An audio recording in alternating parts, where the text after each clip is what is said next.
អ្វីដែលអាចកើតមានលើតម្លៃប្រេងក្នុងកំឡុងពេលអ៊ីរ៉ង់និងអ៊ីស្រាអែលប៉ះទង្គិចគ្នាដើម្បីទទួលបានព័ត៌មានលឿនរហ័សបងប្អូនអាចចូល Channel Telegram របស់យើងបានឥឡូវនេះទីផ្សារមើលឃើញថាស្ថានភាពនៅតែស្ថិតនៅក្នុងការគ្រប់គ្រងបានដែលជាហេតុធ្វើឲ្យតម្លៃប្រេងមិនទាន់កើនឡើងបន្ថែមទៀតតែតើនឹងមានអ្វីកើតឡើងប្រសិនបើអ៊ីរ៉ង់បង្អាក់ច្រកសមុទ្រ Hormuz ដែលជាច្រកប្រេងដ៏សំខាន់បំផុតរបស់ពិភពលោកនេះគឺជាស្ថានភាព3ដែលអាចកើតមានទី1បញ្ហាកម្រិតស្រាលតម្លៃប្រេងប្រហែល$80ក្នុង1បារ៉ែលកម្លាំងការពារបដិវត្តអ៊ីរ៉ង់ចាប់ផ្ដើមចុះត្រួតពិនិត្យក្នុងប្រេងដោយមិនប្រាប់ជាមុនមានការរឹបអូសនាវាដកប្រេងម្ដងម្កាលទីផ្សារមើលឃើញថានេះគឺអាចគ្រប់គ្រងបានទី2បញ្ហាកម្រិតមធ្យមតម្លៃប្រេងពី$80ទៅ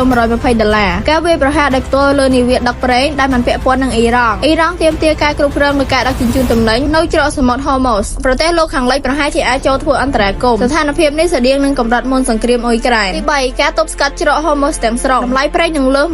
$120ដែលជាវិបត្តិធ្ងន់ធ្ងរអ៊ីរ៉ង់ពន្លិចកប៉ាល់ដើម្បីរារាំងការដឹកប្រេងឆ្លងកាត់អ៊ីរ៉ង់ដាក់គ្រាប់មីននៅក្នុងសមុទ្រតាមផ្លូវដែលនាវាដឹកប្រេងឆ្លងកាត់បណ្ដាលឲ្យមានប្រតិកម្មយោធាពិភពលោកសម្ព័ន្ធមិត្តដូចជារុស្ស៊ីនិងចិនក៏អាចងាកមកប្រឆាំងនឹងអ៊ីរ៉ង់ដែរបើទោះបីវាមានភាគរយកើតឡើងតិចណាស់ក៏ដោយក៏ប៉ុន្តែមានផលប៉ះពាល់យ៉ាងធ្ងន់ណាស់ការមើលឃើញរបស់យើងហានិភ័យតិចប៉ុន្តែមានផលប៉ះពាល់ធំការបិទច្រក Hormuz ទាំងស្រុងនៅតែជាបញ្ហាដែលមានភាគរយតិចក្នុងការកើតឡើងក៏ប៉ុន្តែវាមានហានិភ័យខ្ពស់មែនទែនអ៊ីរ៉ង់ប្រហែលជាវាយប្រហារលើអ៊ីស្រាអែលដោយផ្ទាល់ជាជាងធ្វើឲ្យចំនួនកើតឡើងធំនៅលើពិភពលោកលុះត្រាតែមានបញ្ហាផ្គត់ផ្គង់ប្រេងធ្ងន់ធ្ងរតម្លៃប្រេងនៅតែរក្សានៅជិត$80ហើយធ្លាក់ចុះបន្តិចម្ដងតាមពេលវេលាដោយសារតែតម្រូវការប្រេងពិភពលោកធ្លាក់ចុះព្រោះមានចំនួនពាណិជ្ជកម្មច្រើនក្រុម OPEC Plus កំពុងថែមការផលិតប្រេងឲ្យមានច្រើនជាងមុនអញ្ចឹងអ្នកគួរតែប្រុងប្រយ័ត្នតែកុំភ័យខ្លាចខ្លាំងពេក